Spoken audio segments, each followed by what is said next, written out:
Chana, on accueille Luc Faré, secrétaire général UNSA, fonction publique. Bonjour Luc Faré. Bonjour Romain. Merci Bonjour. d'être avec nous. Voilà, vous êtes là. Il y a eu un petit souci. Vous avez attendu un petit peu à la porte de CNews. Mais on se dit tout. Mais vous arrivez, hop, sur le fil. Merci beaucoup d'être avec nous ce matin. Les syndicats et le patronat vont se réunir en conclave pour revoir la réforme des retraites. Bon, on connaît le bilan de la Cour des comptes. Ça va être très compliqué si on ne change rien. Déjà, comment vous le trouvez, le bilan de la Cour des comptes ? Bien, écoutez, le bilan de la Cour des comptes, pour moi, est plutôt objectif et plutôt rassurant dans le sens qu'il n'y a pas de il n'y avait pas mauvaise vraiment surprise. de doute là-dessus, sur le travail des magistrats. Nous avions un petit doute après les propos du Premier ministre qui nous avait inquiétés, en particulier sur le chiffrage qu'il avait fait. Mais objectivement, la Cour des comptes remet les choses à plat. Et ça, c'est un élément positif. Et la Cour des comptes rappelle les 4 leviers qui sont utiles pour pouvoir bouger les règles du système et garantir un équilibre. Bon, qu'est-ce qu'on va faire maintenant ? Parce qu'aujourd'hui, l'année dernière, le déficit, il y avait pas de déficit justement. En revanche, dans les années à venir, on sera autour de 15 milliards d'ici 2035. À quel levier va-t-il falloir toucher ? Écoutez-moi, le levier que l'UNSA essaye de porter, c'est tous les leviers, il n'y a pas de tabou, tous les leviers peuvent être touchés. Mais la première question, c'est la question de l'âge. C'est-à-dire, est-ce qu'on peut bouger le levier de l'âge ? C'est-à-dire partir un peu plus tôt que 64 ans, puisque c'est l'âge qui a été décidé dans la réforme. Et nous, il nous semble que chaque jour gagné, chaque mois gagné sur cet âge, ça sera un point positif. Et vous le payez comment ?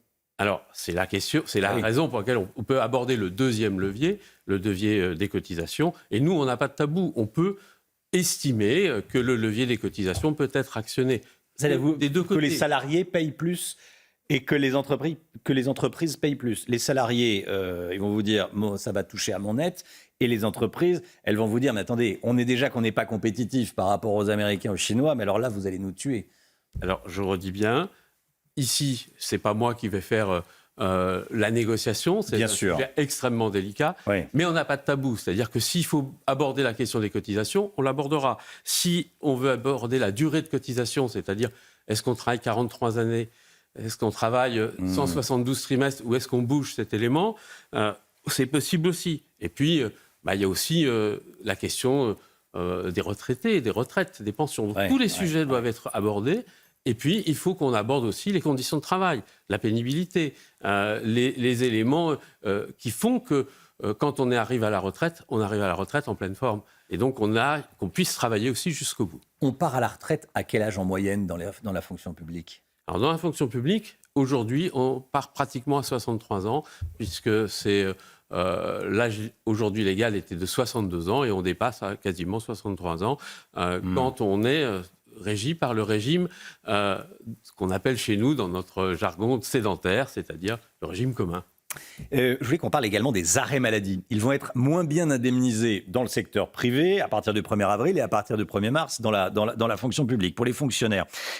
Pourquoi ils sont moins bien indemnisés ? C'est pas pour embêter les Français, c'est parce qu'il y a une explosion du coût des arrêts maladie, x2 en 7 ans, entre 2017 et 2024. Comment vous l'expliquez ? Alors d'abord, ce n'est pas tout à fait ça les chiffres qui sont indiqués, parce qu'on parle du Covid, on parle, quand vous évoquez ces chiffres-là, et dès 2023, le rapport annuel de la fonction publique qui a été publié en décembre montre que ces chiffres que vous évoquez sont en baisse et se rapprochent de la réalité des salariés comme dans le secteur privé, comme dans le secteur public.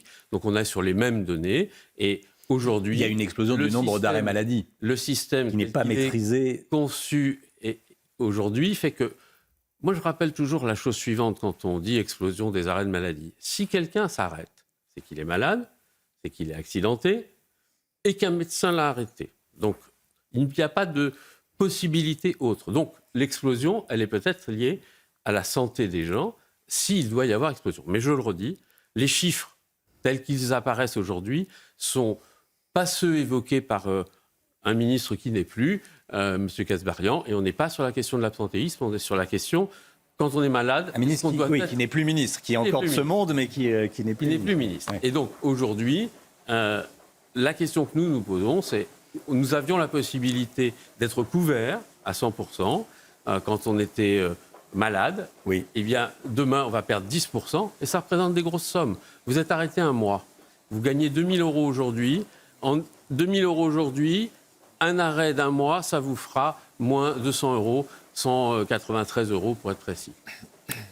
Merci beaucoup. Merci Luc Faré d'être venu ce matin sur le plateau de la matinale. Voilà, c'est le top départ du conclave sur les retraites, puis les questions des arrêts maladie. C'est la question que je vous pose ce matin. Est-ce qu'il y a des abus? Luc Faré vient de nous dire non, il n'y a pas d'abus. Bon, on verra ce que vous en pensez. Explosion du coût des...